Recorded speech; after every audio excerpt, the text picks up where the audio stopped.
In today's video, I will walk you through how to create groups in Slack.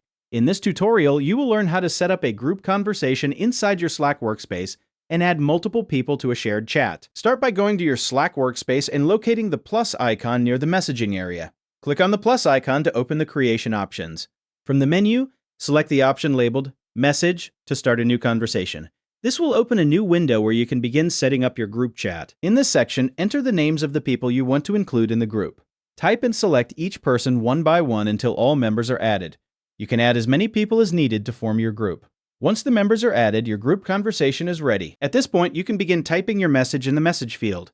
Enter your text and send it to start the conversation. The messages you send will now be shared only with the selected group members. Your group chat will appear in your Slack conversation list, showing the group participants and keeping all messages within that specific group. You can return to this group at any time to continue the conversation, and all replies will remain organized within the same thread. This setup allows you to communicate with multiple people in one place without separating conversations. That is how you create a group in Slack and start messaging multiple members in a single conversation.